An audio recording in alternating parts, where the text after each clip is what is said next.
Hey everyone, welcome to my channel. My name is Vanessa and you are watching the Exploring Oracle, or the Exploracle for short. Today we will be taking a look at the Self-Love Tarot. So this is by Hannah Tekoe. I got this from Kickstarter, but it wasn't for this particular deck. It was an add-on for the Yoga for Everybody cards, and it was sold at a discount, at a really big discount if you got the bundle together with the yoga cards. And at the time, I wanted to restart my yoga practice, and I felt like it would be a good way to do that. And I also took the chance to get this set, or these cards. So it comes with, if you just get the deck, it would come with this little white book. So it doesn't contain too much information, really just the meanings of the cards. It's really just a short sentence or two about the cards, so it doesn't offer much, this if you just have the deck. But I also got this positive energy guide, which offers or gives a lot more detail about the cards, and also tends to focus on the self-care aspect of the cards. So I think that it is a good, if you can still get this, I would recommend also picking up this positive energy guide together with the deck. Anyway, here are the cards. It is glossy. These are the backs, which are not reversible. It's a bit thin. Honestly, for an indie deck, I was a little bit disappointed about the cardstock in this, but it shuffles well, and hopefully it lasts a long time. Okay, so let's zoom in. I'll find an angle where my light doesn't hit the cards, and let's take a look at the cards one by one. Alright, so the cards are a little off-center because it's the angle that I could get where the light wasn't reflecting too much on the cards. And if you'll see, it does have this gold detail for the number and the name of the card. And yeah, and some of the cards, it's also used as a design element. Now I love the illustrations on this card. It's very empowering to see this kind of representation of a female body, male and female body. You know, it's just really kind of a squishy shape, but you know, with it just, I don't know, I don't know how to explain it. It does tend to get a little bit weird on some of the cards, like the Hermit, but you know, it's like the hermit crab but with human legs, I guess. It's hard to say what particular theme the cards are, because the art is different for each card, but it is I was very much drawn to the art in this deck. We have this card for Death. It's bright and colorful. It feels quirky and unique, like the Tower. And it's like you can get a lot just by studying the art and how it makes you feel. I love that Sun card. Look at the detail. It's not showing up too well because the light is just reflecting, but I really love the art on these cards. It's just that I wish the cardstock was a little bit better, but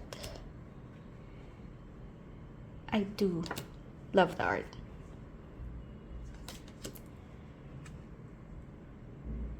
Of course, for those who are sensitive to nudity, I'm sorry I wasn't able to give you a content warning. There is a lot of nudity. Almost all of the cards featuring human bodies have nude bodies, but it doesn't bother me. But I know that some people are sensitive to it, so they might not appreciate this deck. If you do want to take a closer look at the cards, please don't hesitate to slow down or pause the video.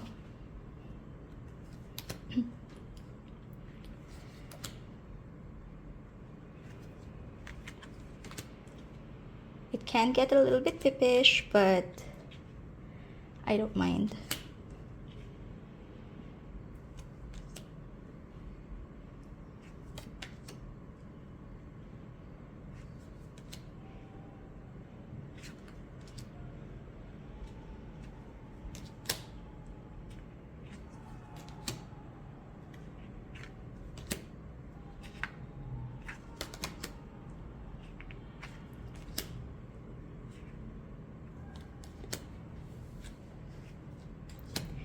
Definitely isn't,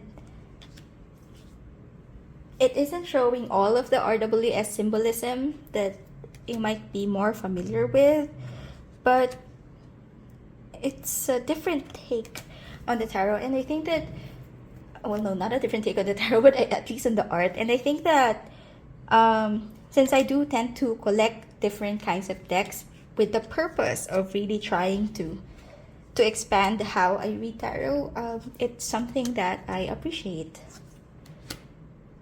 I've noticed that I actually tend to minimize my collection. Sorry, my camera cut off, so I'm not sure, but let me go back to the previous card. And as I was saying, I noticed that I've actually started reducing the number of RWS clones that I have in my collection, or I'm not as drawn to them anymore. So I'm kind of leaning towards different styles of art.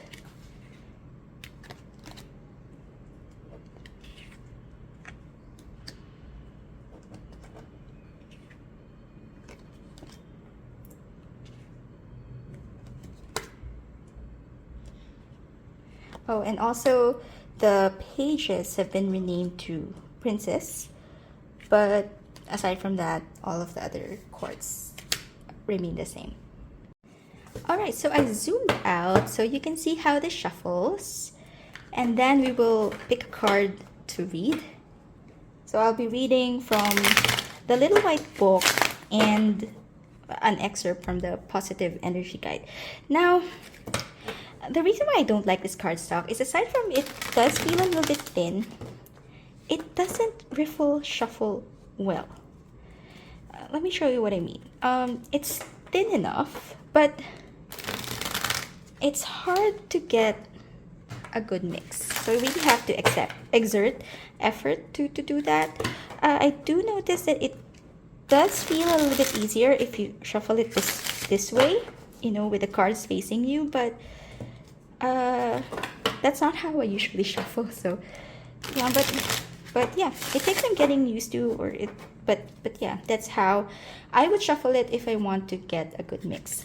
And because it does feel a little bit thin, I do sense like it's starting to bow, and you can see the wear on the sides of the cards. And you know, with the number of decks that I have, I don't really use this deck as much, so it's really kind of disappointed with a cardstock like this. But I really love the art. I just wish the cardstock was slightly better. Okay, so it's also a little bit stiffy, and we'll read for that one, but I just want to show you that you can also overhand it or side shuffle it, and it is easy to get jumpers because it's quite a stiffy deck. Okay, so we will be reading for the Eight of Swords. Okay, so the swords represent air, mind, intellect, book knowledge, and they bring wisdom to get out of difficult situations. So that's what it says here. And the 8 keywords are trapped, powerless, hands tied, unable to move, and overstepping boundaries. So like I said, if you just have this, it's not a lot. And if you already know the meanings of the cards, and it won't be an issue, but let me show you, or let me read to you what it says in the positive energy guide. Before we read the meaning, I wasn't able to highlight this book much, but the positive energy guide, aside from the meanings of the cards, look at the table of contents. So you have an introduction. It has here ways of dealing with stress, meditation, some information about meditation and mindfulness, breathing, yoga, and then some talisman, the art, and then tarot, etc. So there's a lot more information here that you can use aside from just the meanings of the cards. So some yoga positions, information about tarot,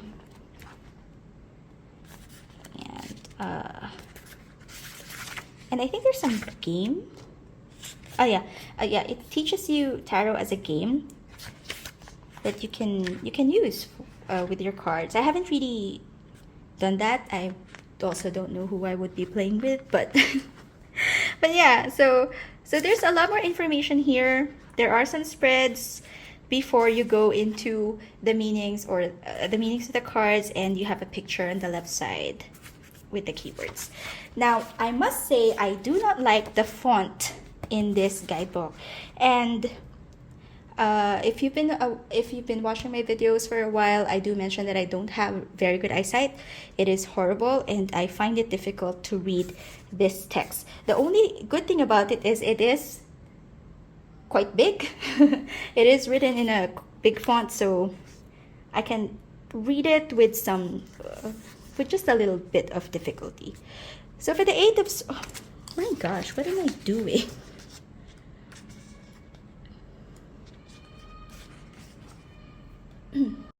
So guys, I honestly, I don't know, I spaced out, I didn't read. It is not the Eight of Swords, and I was wondering, why is the Eight of Swords? Anyway, going back, this is not the Eight of Swords, it is the Justice card. See, if I just spent a second to read, I would know that. But yeah, so just important to note here as well is that Justice card is in position 8. In traditional or in other RWS decks, it is in position 11. So maybe that's why I was kind of thrown off. I mean, it's not an excuse, guys. I'm sorry, but yeah. So we will be reading for Justice. So, okay. So since it's Justice, let me go back to the little white book, and the keywords are just justice, cause and effect, right, fairness, and judgment. So not a lot. But here in the positive energy guide, it says, you have high awareness of what is right and what is wrong. Your inner balance and truth detector are working perfectly. The sword swirling above your head will not make a choice for you. It only symbolizes the energy of execution. It is you who, with your whole being, feels what is right. Now is the time to use this talent. Observe yourself carefully and make sure you are impartial and tolerant. If you find that you have prejudices or stereotypes in your mind, put them aside and don't let them manipulate your perspective when you make a decision. Try to have a clear mind and let it guide you. So it's a more practical, approachable guide to the meaning of the card, and it gives you a whole lot more than just the keywords. And I think I wouldn't enjoy the deck as much if I didn't have this bigger guidebook. So yeah, take that with a grain of salt. I will link down below the link to Hannah's shop, because I did get this on Kickstarter, and since that campaign has ended, I'll try to find her shop if she still sells copies of this deck. So yeah, that is the Self-Love Tarot. If you like this video, please don't forget to click on the like button and consider subscribing to my channel. I post videos like this at least once a week, and I'll see you again next time. Bye!